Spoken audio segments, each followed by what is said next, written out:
Hi, welcome to Chiefs Chronicles. It's been a little while since I've done a video, so I wanted to get something out here real quick. I'm in my backyard. Hopefully, you can't hear a lot of noise out here. Of course, we've got the banner here for Chiefs Chronicles. Nobody fights alone. You know, that's all aspects of first responders, including obviously including nurses, emergency room doctors, that sort of thing. Surgeons. There's an amount of trauma that we all face, and that we all have to deal with every single day, every shift. And then we have to take that home to our family, and we have to figure out how to cope, and get our family to understand what we've gone through, and if we even talk about it at all. A lot of times we don't even say a word about it. We just bottle it up. Try and have home life be a different life than our work life. And I, for one, can tell you that doesn't work. I want to talk to you about something real quick. I'm not putting a plug in here. I have zero sponsors. I have no sponsors whatsoever.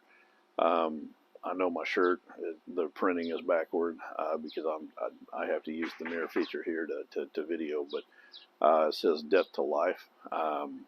It's a shirt I received from Battle Creek Church here in Oklahoma when I got baptized back in September, and that helped me a lot. And I'm not saying that that's going to help you or that you should do it. It's just something that definitely helped me, and I'm still doing a ton of learning. But it's been a good journey so far, and it's been helpful to me. Something for your family to think about it. And they still publish this book. I checked on that last night. Emotional Survival for Law Enforcement. This is the book, Emotional Survival for Law Enforcement. It's done by ES Press. Kevin M. Gilmartin, PhD, is one of the authors of it. It's a guide for officers and their families. There's some good information in here, especially for your family, and I'm talking about your spouse, or significant other, your kids, your parents, brothers and sisters, everybody. It's very good reading. There's a lot of things in here that'll click with you and get your mind to wander into other things, and so it's a good thing to read.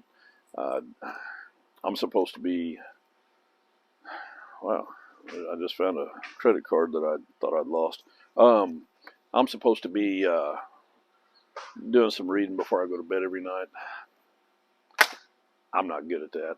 It doesn't do anything for me. There's tactics, different things that everybody does that work.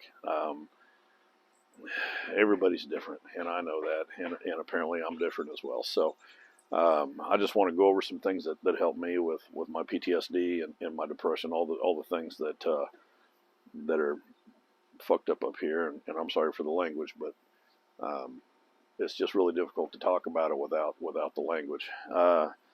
Just because what it makes your brain feel. I got in a super dark place about this time last week, actually. So about 7 days ago.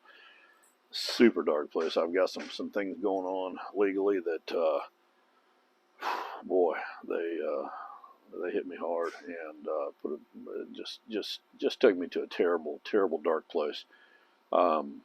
Back in June of 21, and I've said this on other videos, it's not new information for anyone. I ended up going through a deal during my lunch break from the dealership I worked at, because my law enforcement career ended abruptly, at my own fault. But this video isn't about that. Everybody knows about that. You can Google my name and find out so much about that incident with the baby in the pond, my federal probation, all that. So I had these things come up, these legal things come up that really affected my brain. My mental health really took a shot. And last June, June of 21, I ended up in a super dark place. I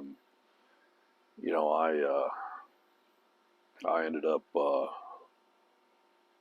I didn't even make a decision. It just happened. I was on my lunch break, got some terrible news, and it was the straw that broke the camel's back. And I ended up in a parking lot I purposely, I guess, was looking for a parking lot to go and park where there wasn't hardly anybody at. I wanted to be alone. I had a brand new prescription sitting in the passenger seat of my vehicle, and I had planned on ending it.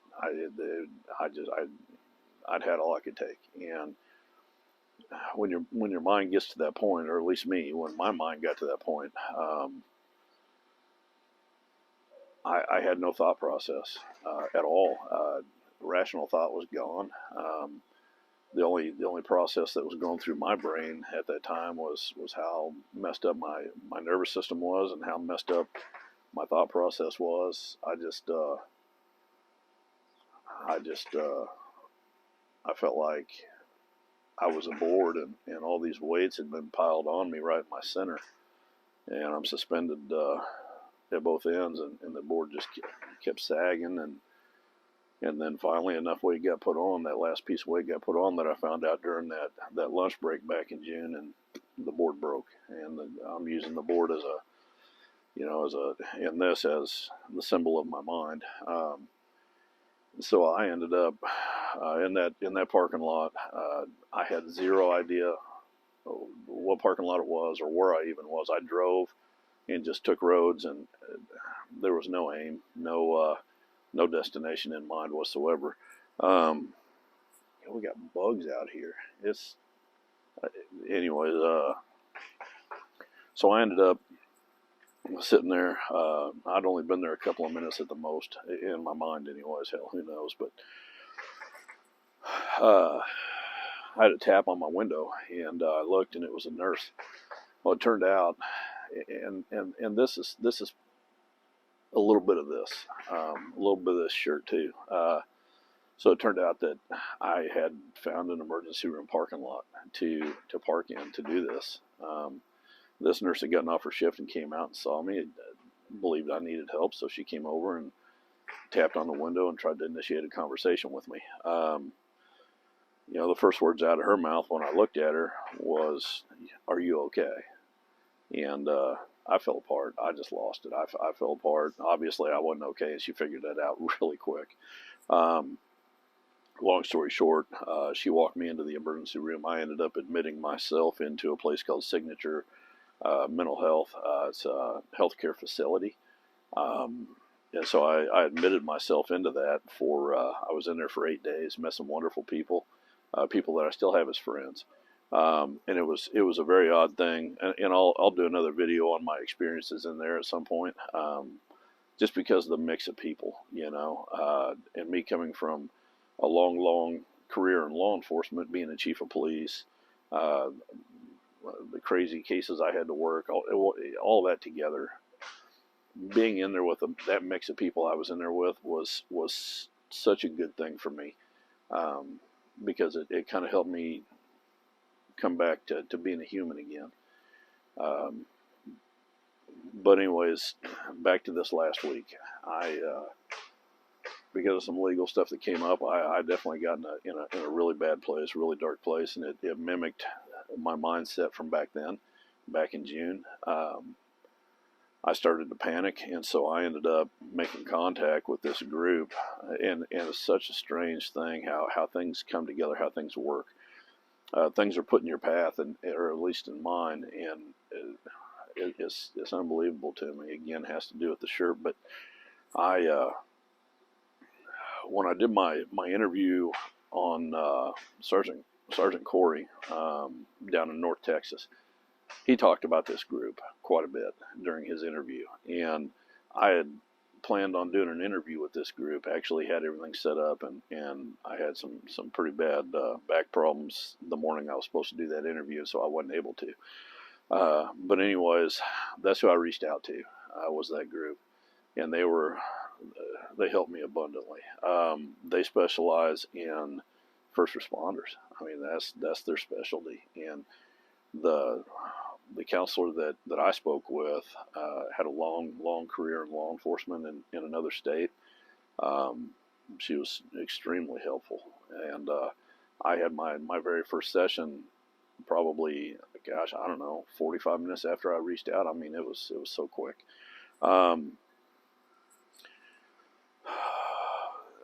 in that first session, I learned a couple of little tools to help me. And then the very next day, my wife and I drove out to that counselor's ranch and did a second session.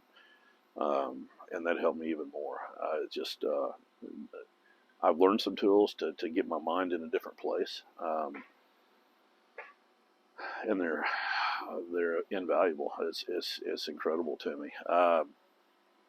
What I'm saying all this for is because last week I was hopeless.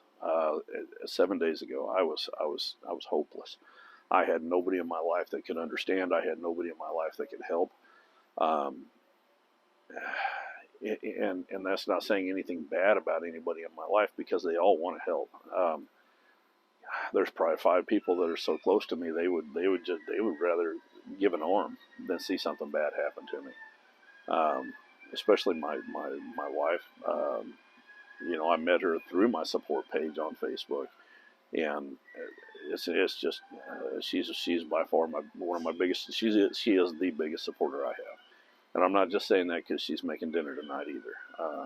She's a really good cook too. But the thing is, you've got people out there that care about you. I don't care if you're adopted, an only child, you grew up in orphanages, if you've been through the military on any branch, if you lived in a neighborhood in your lifetime, if you were in law enforcement, if you were a first responder, a fireman, a nurse, anybody, uh, you've got people that care about you. You do. And the thing that you have to remember, and I talked about this just a little bit in my suicide video, God, that sounded bad. In my video entitled "The Suicide Talk," where I talked about different things with suicide. Don't take that wrong. It was a video. I'm still here. Um,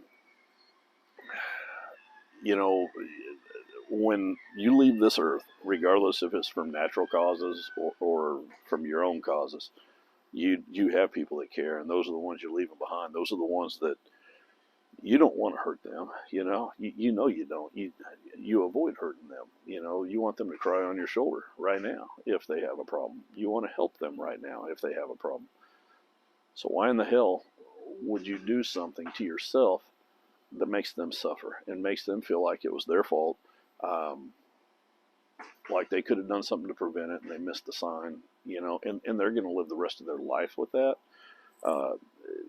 Every memory that they have of you is gonna make them break down and cry, and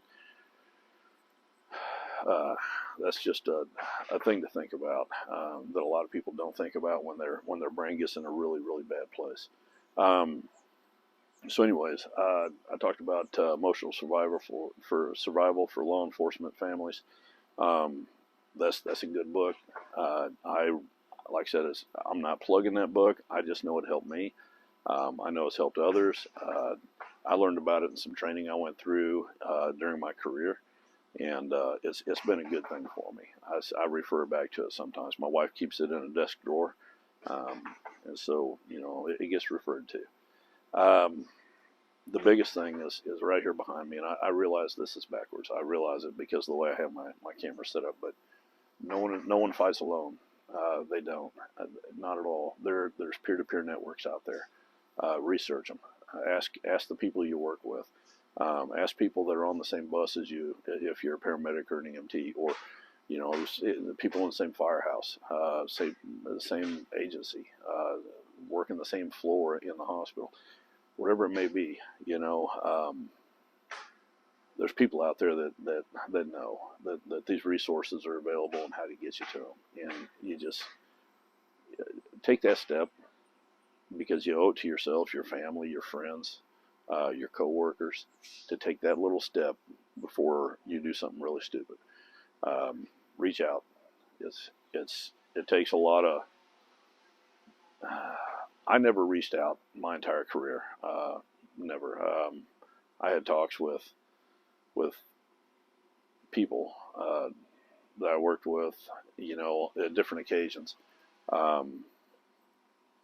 But they weren't heartfelt. They weren't serious, real talks where I was telling the truth, because you feel weak. when you start talking about any kind of anything that somebody sees as depression or PTSD or something wrong with you as an officer or a first responder, I mean, we're out there to save the day, to hand out law and order, serve the public. And so anything that we believe portrays us as weak, we stay away from. That's the biggest thing that's going to hurt you. It takes a strong will to be able to speak out and ask for that help. And the thing is, once you get that help, you start on this path, and things just get thrown in your path that just take you down that path even further and make it even better for you. So don't be afraid of it. Don't feel shame in it at all. I still do myself, and I want to say that because I'm not being a hypocrite here by telling you not to feel shame. It's human nature, and it goes with our territory. We're going to feel that shame no matter what. There's nothing we can do about that, but the end result is what we're looking for. You don't build a house in a day, and what we're doing is building a shield around ourselves to where we've got those resources to keep ourselves going, stay in the fight. No one fights alone. I'm switching gears a little bit because I want to keep this a fairly short video, or a pretty short video. I've got about 15 minutes into it now. Through my experience, once my law enforcement career ended, I met some people that have been amazing. I one of the first people, and by far probably one of the people that's affected my life the most, whether he realizes it or not, is Sean Ryan with Vigilance Elite. He started that, did it all himself. He's kind of a one-man band, but he's done more and experienced more and has more boxes locked up in his head than I could ever imagine. My career was a good career, and I did a lot of good things. But he's a true warrior, and being able to sit and have him interview me was a highlight of my life for sure. It was a big deal to me, and I still appreciate that very much. David Nino Rodriguez is another one. And I'll be honest with you, I didn't know who the guy was until Sean Ryan told me about him, and I looked him up, and what an amazing story that man has. Being interviewed by him was really good. He's a very high energy guy, and that's so good to be around and to talk to. But Steve Cloud, he's got a hell of a story, and he's got a brain that just seems to never shut off. He's a super intelligent man. Did an interview with him, and him and I stay in touch quite a bit, and that's really cool. Sean Larkin, Stick, from the old TV show Live PD. Him and a good friend of his, that's a male nurse. They did an interview with me on their show, and that was probably the most fun I'd ever had in one of these interviews. It was it stayed lighthearted, and I'm so happy it did. And it just, I feel like I've made friends out of all these people, and I love it. It's connections and resources. The people I've interviewed myself for my channel, for Chiefs Chronicles, Sergeant Corey, he actually started his career out with my agency. He was there before I became chief of police there, before they hired me, and he was there for a little bit after I became chief, and I got to know him a little. And he's had an excellent career down in Texas, done a great job, and I'm very happy to be associated with him. I'm proud. And Jason Coble, wow, another incredible story. My goodness, it's amazing the things these people have done. Sergeant Haynes, his interview that I did was amazing too, and he's got an incredible story where he saved a baby. It's amazing, and he's a very heartfelt man.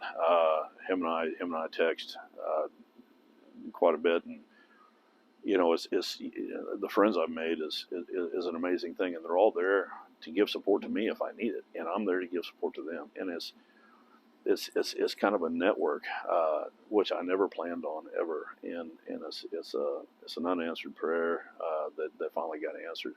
And I didn't know it was needed like it was. But reach out to people around you. Talk to them about what's going on in your head. You know, your coworkers. Find the oldest guy that you work with, the guy with the most experience, not the oldest. Find the guy with the most experience on your department, your floor, your agency, your firehouse, whatever it may be.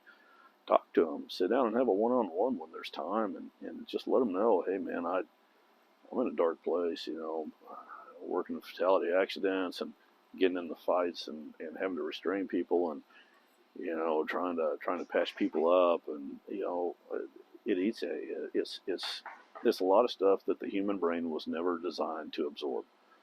So that's things that need to be brought out and talked about, and that's the first line. Now, I do want to have my disclaimer. I am not a medical professional. I am not a mental health professional. I'm not at all. I'm only talking about my experiences and what has helped me, and hoping that maybe that will help someone else out there. That's what I'm doing. So I don't want anybody to get that wrong. Uh, you know, I've got another session coming up with that counselor this coming Monday, and I look forward to that because I feel I feel a lot of relief, you know, when that session is going on and once it's done with the tools that I'm being given. It's a godsend, and I want everyone out there to find that help for themselves. If you're a spouse, if you're a son, a daughter, a brother, a sister, a mother, a father, and you see your first responder just kind of changing the way that they're acting, starting to isolate themselves, being around but not really getting into conversations with you, not really talking, not really saying much, hit them up, you know, talk to them. You know, they may not appreciate it in the beginning, but you know, if it comes down to it, you know, find out who their best buddy is that they work with, their best buddy that's a coworker, and reach out to that person and talk to them about your first responder, and have them reach out to them. We just, you know, the Valhalla Project. I've got a couple of their shirts. I support them big time, even though it's strictly military. You know, but 22 a day is what they've got. You know, and that's their slogan, and that's the number of suicides every day from military personnel. I was never in the military. My career of serving was in law enforcement. But I know if you take, and I've talked about this in the past, if you take every officer that's died in a traffic crash, every officer that's died by gunfire, and you combine those, and I'm talking about 2021, you combine those numbers, you have to double it to reach the number of suicides that law enforcement has committed. And that's not acceptable at all. Not at all. We need to keep these people alive and in good mental health. We need to get these programs going. I'm going to wrap this up here real quick. But you know, I'm just really thankful for what's going on in my life right now. I've still got that legal stress. I don't know when I'm going to be able to tackle that. I've got to find a way to make more income in order to tackle it, and so I'm just kind of hoping that happens. But you know, this video, I'm trying not to really make it about me. I'm trying to make it about my experiences that are going to help other people, hopefully. You know, my wife's got a dog. When we got married, I moved down here with her in Oklahoma, and she's got this dog he's half pit and half Great Dane, and he's just incredible. But he seems to hate everybody, but somehow he took to me really well, and he feels my stress for sure. And just petting him and interacting with him, you know, because he won't leave my side ever.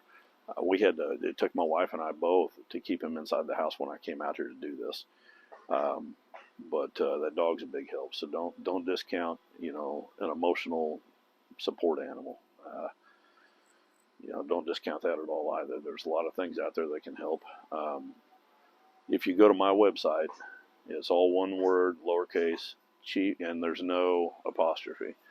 ChiefsChronicles.website. Go to my website. There's a contact page on there. You can write out an email and send it to me. It'll go to my direct email. Reach out, man. If you're somebody that wants to talk, man, reach out. Man, woman, I don't care what profession you're in. Reach out to me. I'm here, and I am not a medical professional, but I'm more than happy to talk to you and trying to help you get what you need lined out. All right, so I'm going to end this real quick, but as always, Chiefs Chronicles. I really appreciate you guys watching. Please like and subscribe. I also have a podcast. It's on iTunes, Buzzsprout, and a few other platforms. Please hit that up too. Like and subscribe. The more subscribers I get, the better. I'm not making any money on any of this yet, other than an occasional contribution. So the contributions, if you have a contribution to keep my channel going, you can do that. My website has got the links. My YouTube channel, Chiefs Chronicles, it has the links. Same thing with my podcast. And then I've got a Facebook page for Chiefs Chronicles now as well. I just did that a few days ago. I don't know why I was so late on the uptake on that. But anyways, contributions to keep the channel going can be sent to, it's a Venmo. It's at support-Hallgrimson. At support-Hallgrimson. There's also a PayPal. It's ghallgrimson@live.com. Those are two good ways. Of course, like I said, that stuff is on the website and everything. So I hope everybody, if I don't have another video coming out soon, I hope everybody has a great weekend. Today is March 10th. My brother actually had a birthday 4 days ago on the 6th. So happy birthday to him. And then, I hope everybody has a good weekend. I know there's some winter weather coming in for us. Hopefully nobody else out there has to suffer through the winter weather, but hopefully this is also the last bout of it for us, down here below the Nebraska lines. So everybody have a good day, a good weekend, and be safe. Reach out if you need it. That's what I'm here for. And I'll get you hooked up with whatever resources I can figure out. All right. Thank you very much.